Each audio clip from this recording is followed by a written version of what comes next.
இமாம் நவவி ரஹ்மஹுல்லாஹ் சொல்கிறார், ஃபலா யர்ஃபஉ ஸௌத்தன் பிகிராஅத்தின் வலா திக்ரின் வலா கைரி ذلك. குர்ஆனை கொண்டோ திக்ரை கொண்டோ வேறு எதை கொண்டும் மையத்தை கொண்டு போகிற போது சத்தம் உயர்த்தி கொண்டு போகக்கூடாது. யார பத்துவா? இமாம் நவவியின் பத்துவா.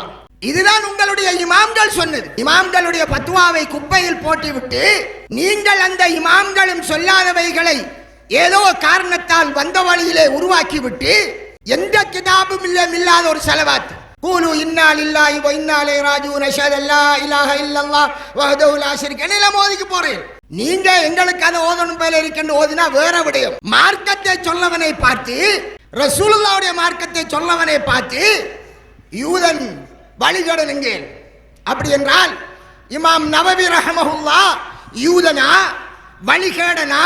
உங்களுடைய பத்துவாப்படி என்ன சொல்ல வேண்டி வரும்? நீங்கள் ஏற்றுக்கொண்ட, உங்களுக்கு மார்க்கம் சொல்லி தந்த உங்களுடைய மദ്രஸாக்களிலே நீங்கள் பிரதானமாக படிக்கின்ற மஹல்லி என்ற பத்வா கிதாபின் அடிக்கிதாபை எழுதிய இமாம் நவவி மின்ஹாஜ் தாலிபின் அந்த கிதாபை எழுதிய அந்த முஃப்தி, இந்த முஃப்தியின் பத்வா ஷாஃபி மத்ஹப் முஃப்தியின் பத்வா, சின்ன பத்வா இல்ல, உங்களுடைய பத்வா. நீங்கள் இப்படித்தான் செய்ய வேண்டும். இமாம்களை பின்பற்றுகிறோம், இமாம்களை பின்பற்றுவோம் என்று சொல்லலா.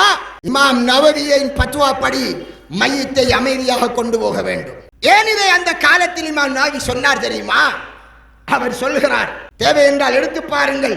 அம்மா மா யஃஅலுல் ஜஹலத்து மினல் கிராஅத்தி அலல் ஜனாஸா பிதிமஷ்க வகைரிஹா மினல் கிராஅத்தி பித்தம்தீதி வஇஹ்ராஜில் கலாமி அன் மௌதுஇஹி ஃபஹராமுன் பிஇஜ்மாஇல் உலமா. அந்த காலத்திலே, அவருடைய காலத்திலேயே மையத்தை கொண்டு போகும்போது என்ன செய்வாங்களாம்? குர்ஆனை ராகம் எடுத்தெல்லாம் ஓதிக்கு போக துவங்கினாங்களாம். அதனால அவர் அன்றைக்கு பத்துவா சொன்னார். அந்த இமாம் இன்றைக்கு நாங்க செல்லும் போது எங்களை எதுக்கேல், அந்த காலத்தில் டமஸ்கஸிலே, சிரியாவின் தலைநகரமான டமஸ்கஸிலே அவர் கண்ணால் கண்டதை வைத்து சொல்கிறார். டமஸ்கஸிலே ஒரு சாரார் மையத்தை கொண்டு போகும்போது குர்ஆனை ராகம் எடுத்து கருத்து கூட மாறாளவுக்கு அவர்கள் விதம் விதமாக ஓதுகிறார்களே, குர்ஆனை ஓதி போகிறார்கள். அந்த காலம் ஹராம், உலமாக்களை நியோகித்த முடியும்படி ஹராம் என்று பத்வா கொடுக்கிறார். அப்ப எப்படி போகணுமா? அமைதியா போகணும். ஏன் தெரியுமா? அதையும் சொல்லார். நீ மௌனமாக போகிற போது உன்னோட சிந்தனை மரணத்தை ஞாபகத்துக்கு போகும். அப்படி போ.